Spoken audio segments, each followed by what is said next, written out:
শাড়িটা কি ভালো ছিল। এই মা তাহলে কিনলে না কেন? আমাকে নয়, কালারটা একদম মানায় না। দূর, খুব ভালো লাগবে, দাঁড়াও আমি এক্ষুনি নিয়ে আসছি। না না না না থাক, আজকে আর দরকার নেই। এখনো তো আমাদের কত জিনিস কেনা বাকি আছে।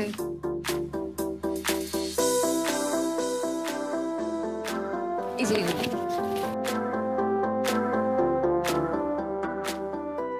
দাদা ভাই, তুই এবার আমাদের সঙ্গে চল। হ্যাঁ, দোকানে ওর জন্য একটা লেহেঙ্গা কিনবো, তুই সিলেক্ট করে দিবি। প্লিজ তোরা অকারণ জেদ করিস না, আমি এখানে আছি, তো যা কেনা তোরা কিনে নে। এই গিনি, তুমি তো চাইছিলে তোমার দাদা ভাই তোমাকে তোমার লেহেঙ্গা কিনে দেবে, তাই তো? হ্যাঁ দাদা ভাই চল না, তুই আমাকে এটা গিফট করবি। এবার কি করবে নীল? এবার তো আর কিচ্ছু করার নেই, তোমাকে তো এবার দোকানে যেতেই হবে।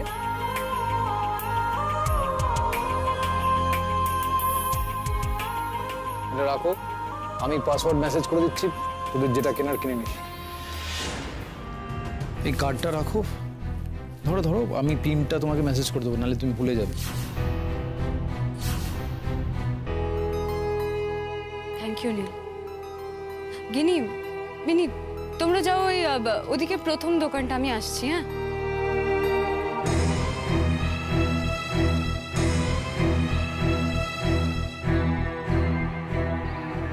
নীল, তোমার কি মনটা খারাপ? না। তাহলে ওদের সঙ্গে গেলে না কেন দোকানে? এটা আমার কাছে স্বীকার করতে আপত্তি কোথায় যে don't try to, I am not trying anything. আর তুমি এটা ভেবো না আমি তোমার ক্লোজ হওয়ার চেষ্টা করছি বা তোমার জীবনে মেঘের জায়গা নেওয়ার চেষ্টা করছি। আমার জীবনে মেঘের না কোনো জায়গা নেই। তাহলে কেন এরম ভাবে দাঁড়িয়ে আছো, এরম মুখ করে দাঁড়িয়ে আছো যাতে লোকে তোমাকে দেখে আহা উহু করে, সিম্প্যাথি দেখায়? আমি তো একবারও বলিনি যে আমার কোনো সিম্প্যাথি দরকার। আর শোনো ময়ূরী, মেঘের জন্য কোনো শোক আমার নেই। সেটা আমি জানিনি, কিন্তু সবসময় নিজেকে সবার থেকে এরম আলাদা আলাদা রাখলে সবাই কি ভাববে বলো তো?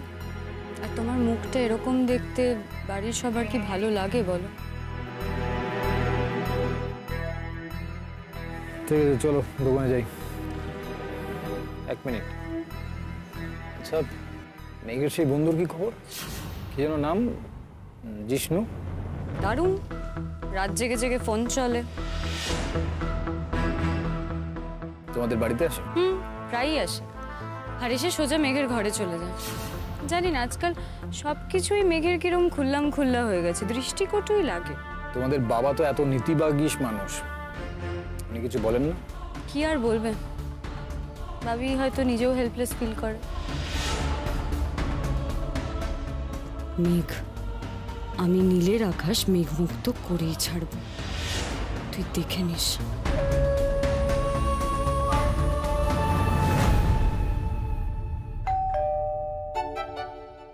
তুই যাচ্ছিস? হ্যাঁ, তুমি বসো।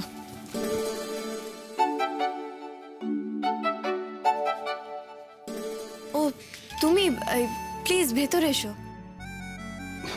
অসময়ে আসার জন্য সরি, আসলে কয়টা কাজ করে এখানে আসতে সময় লেগে গেল। তুমি বিকেলে এটা ফেলে এসেছিলে, গুরুজি বললেন তোমায় ফেরত দিতে। এই নাও তোমার বই। এ বাবা, আমি ওই বইটা ওখানে ফেলে এসেছিলাম, আর আমি কত টেনশন করছিলাম, ভাবলাম অটোতে না ক্যান্টিনে ফেলে আসলাম। Thank you so much, thank you. আচ্ছা দাঁড় করিয়ে এরকম শুকনো থ্যাঙ্কস দিচ্ছিস কেন? অতিথিকে বসতে বলতে হয়। হ্যাঁ সরি বাপি, ও হলো। ওকে আমি জানি, আমি সেদিন ছিলাম অনুষ্ঠানে।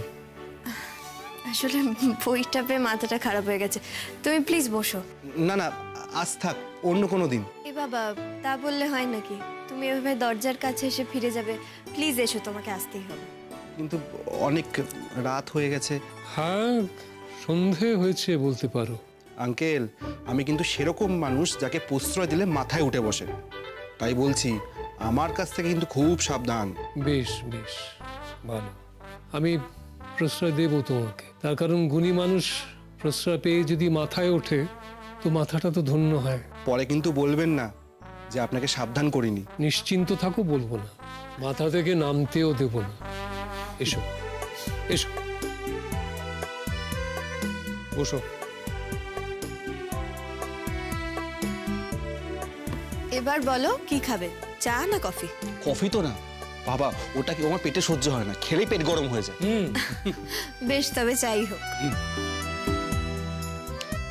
আচ্ছা, আমার কিন্তু একটা প্রার্থনা আছে। এরকম ভাবে বললে কিন্তু আমি ছুটতে পালাবো। কেন, আমার কথায় শিং ছিল, বুঝিয়ে দিল? না না, আমার কাছে তো কেউ প্রার্থনা করে না, সবাই হুকুম করে, আর আমি সেটাতেই অভ্যস্ত। না না, ধনী মানুষকে হুকুম করি কিভাবে? আমার তো একটা বিবেক বলে বস্তু আছে। তাহলে প্রার্থনার হুকুমের মাঝামাঝি কিছু একটা। আবদার চলবে? হ্যাঁ, এইটা বেশ ভালো। আমার কাছে তো কেউ আবদার করে না, কিন্তু হ্যাঁ, করলে খুব ভালো লাগে। বেশ, তাহলে আবদার করছি, একটা গান শুনবো। আমি তো মুখিয়ে থাকি, কেউ যদি গান গাইতে বলে ওই কর্পোরেশনের কলের মতো, যেমন কল খুলে জল বেরিয়ে যায় হুড় করে, তেমনি আমার গান বেরিয়ে যায়। আর সঙ্গ যদি মেঘ দেয় তবে দেখো, এটা কিন্তু আবদার নয়, প্রার্থনা। তথাস্তু।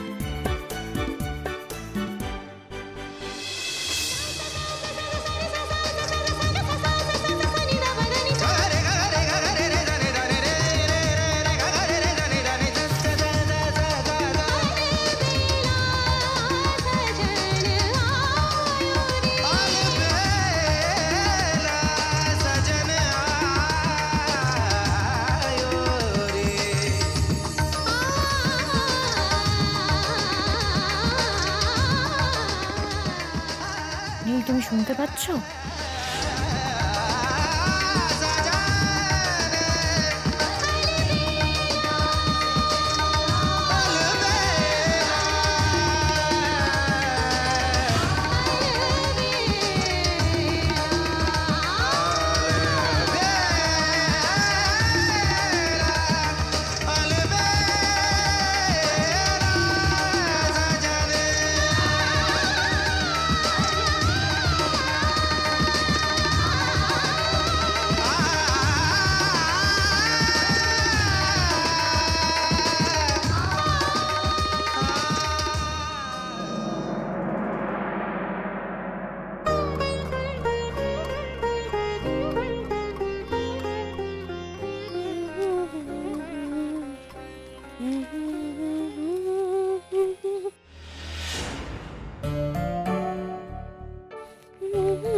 জিনিস গুরু, আজ তো ফুল মস্তি। কি করবি? চলো বাইরে তুলে নিয়ে ঢেকে যাই।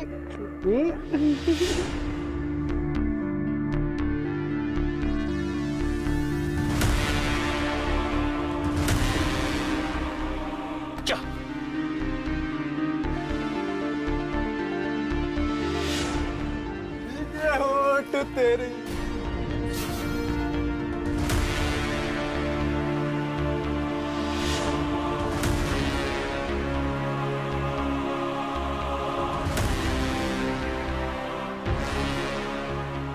সরুন, আমাকে যেতে দিন। সরুন। কোথায় যাচ্ছ মামুনি? আমরা তো এসেছি তোমাকে নিয়ে যাওয়ার জন্য।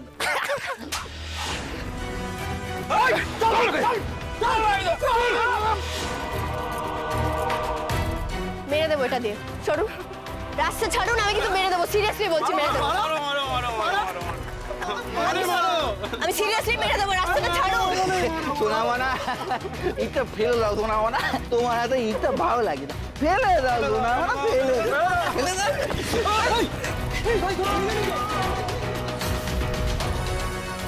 এই গাড়ি আসছে, চল কেটে পড়, কেটে পড়।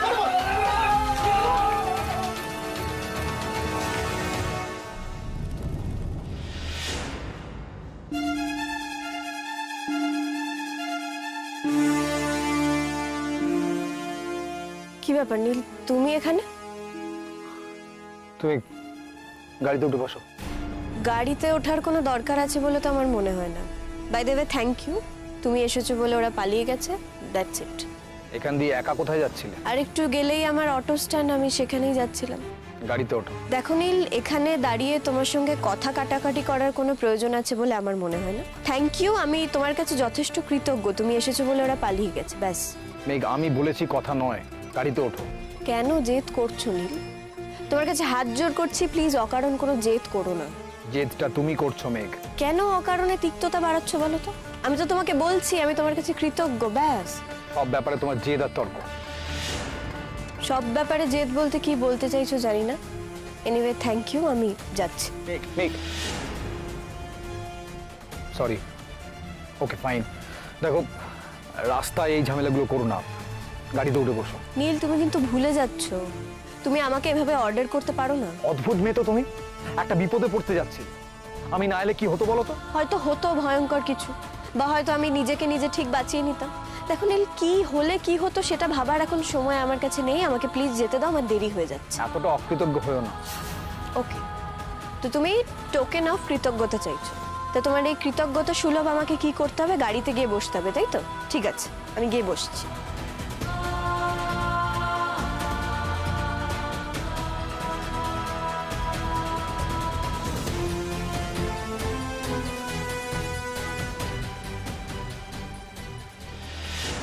মা, তোমার মনে হয় না এই জিষ্ণু ছেলেটাকে নিয়ে মেঘ যে মাতামাতিটা শুরু করেছে সেটা একটু দৃষ্টিকটু লাগছে? আমার কি মনে হয় আর কি মনে হয় না সেটা কি এবারই কেউ বোঝে, ভাবে? মা, এরকম ভাবে তুমি একদম বলবে না, আমি বুঝি না। আমি কি কেউ নই? তুই একমাত্র বুঝিস, ভাবিসও তুই একমাত্র। কিন্তু তোর বাবাকে যে আমি পই পই করে বলছি এই যে ছেলেটা বাড়িতে হুটহাট করে চলে আসছে, এই আশাটা বন্ধ করো, কথাটা কানে নিল, তুললই না কথাটা।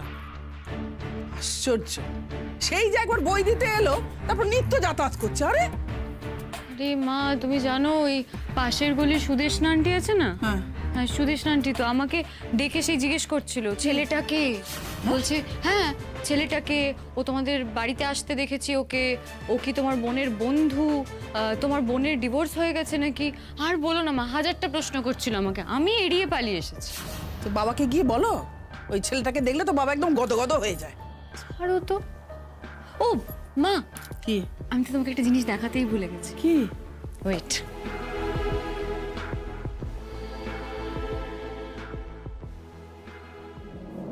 এই দেখো। উমা, কি সুন্দর, দেখি দেখি। উমা, কি মিষ্টি লাগছে তোকে তো। কবে কিনলি? কিনিনি, কে দিয়েছে? গিফট পেয়েছি। গিফট? কে দিয়েছে রে? মিথ্যে বলবো মা, সরি, কিন্তু তোমার কাছে আমাকে যে আস্তে আস্তে নীলের ওপর বিশ্বাসের শক্ত জমি তৈরি করতে হবে।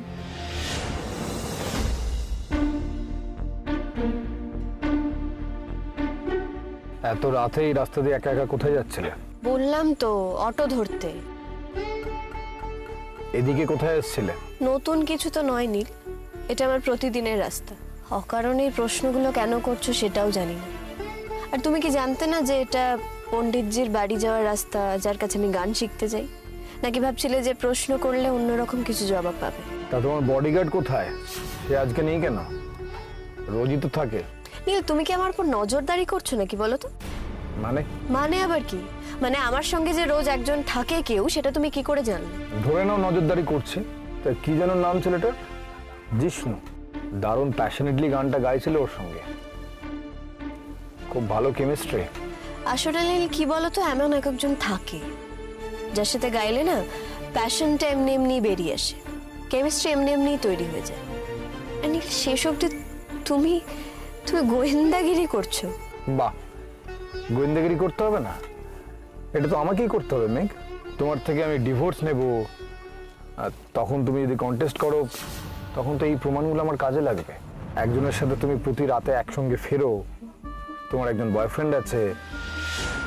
যাক, নিশ্চিন্ত করলে যে তুমি প্রমাণ সংগ্রহ করতে আমার পেছন পেছন এইভাবে ঘুরছো। মেঘ, তুমি জানো না আমি প্রায়ই এই সময় লুকিয়ে লুকিয়ে এদিকে আসি। আমি দেখি তোমাকে আর জিষ্ণুকে, বোঝার চেষ্টা করি তোমাদের রিলেশনটা ঠিক কি রকম।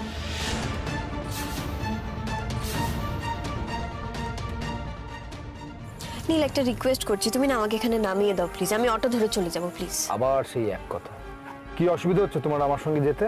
সেটা আমি তোমাকে এক্সপ্লেন করতে পারবো না। শোনো, তোমার বন্ধু যখন ইরেসপন্সিবলের মতো ওই রাস্তা দিয়ে তোমাকে একা একা আসতে দিয়েছে, তাহলে আজকে বিপদের দায় তার, আর আমার কারণে তুমি যখন বেঁচে গেছো, আমি যেটা বলছি সেটা তোমাকে শুনতে হবে।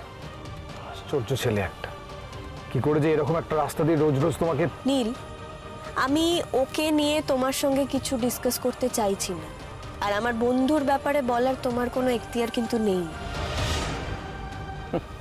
গায়ে লাগছে খুব না? হ্যাঁ, খুব লাগছে গায়ে।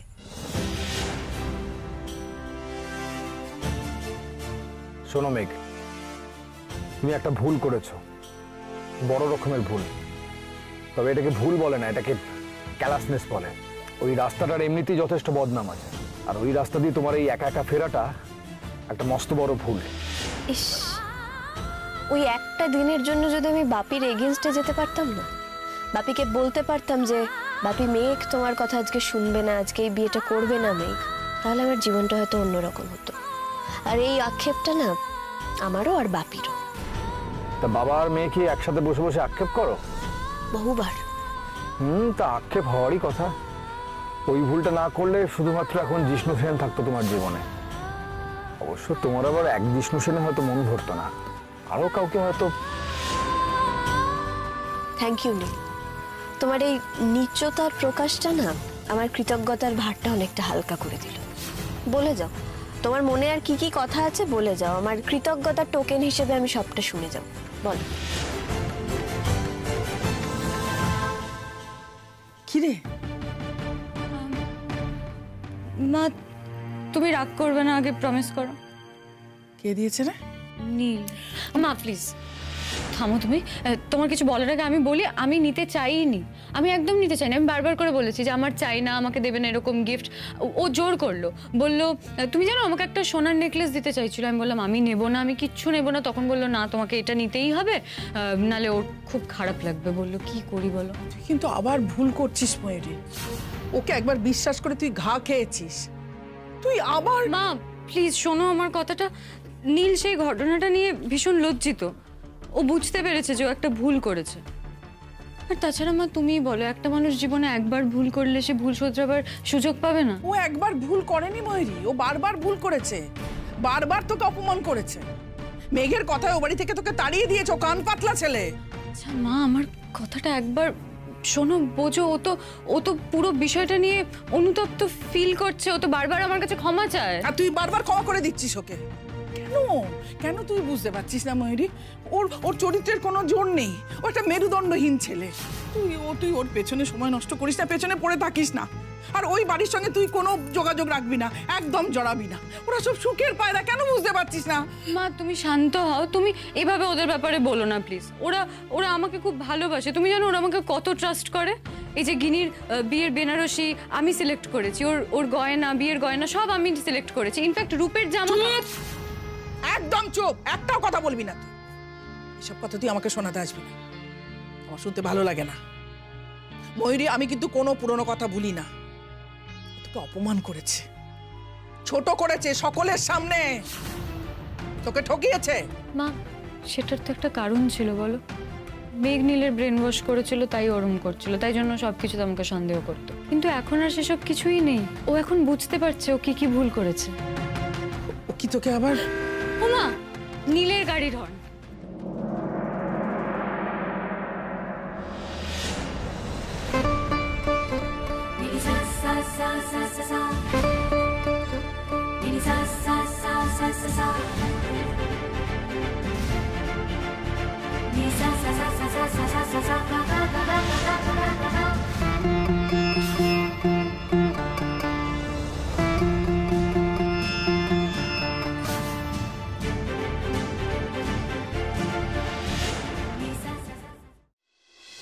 Hi.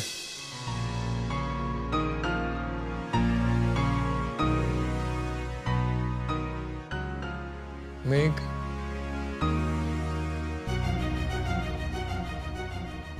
সব ঠিক আছে তো রে? হ্যাঁ, কিন্তু কেন বলো তো? না এমনি কিছু নয়, তোর মুখটা দেখে। আমি জানি ওর কি হয়েছে বাবি। কি মেঘ, নীলকে কোথা থেকে পাকড়াও করলি তুই?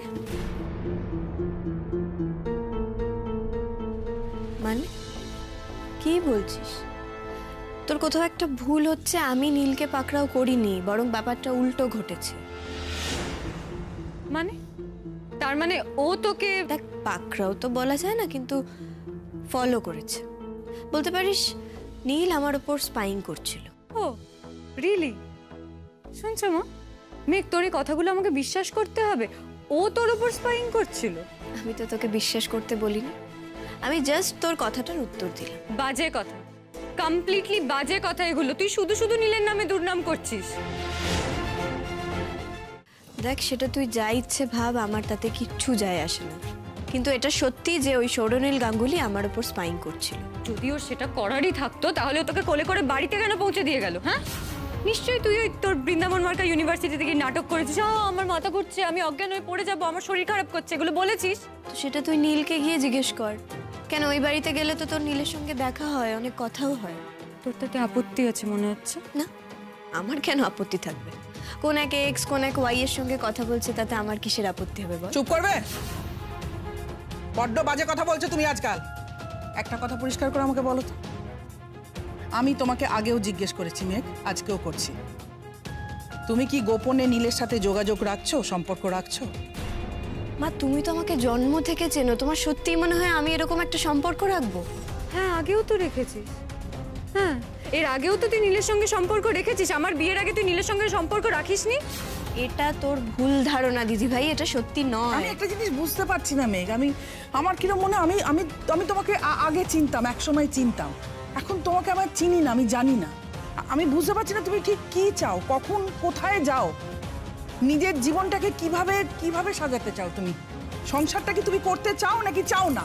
নীলের সঙ্গে তোমার সম্পর্কটা আছে না নেই, সবকিছু না আমার কাছে কিরকম ধোঁয়াশ, আমি কিচ্ছু বুঝতে পারি না। এত কিছু ঘটে যাবার পরেও তুমি সেই নীলের সঙ্গে যোগাযোগ রাখছো?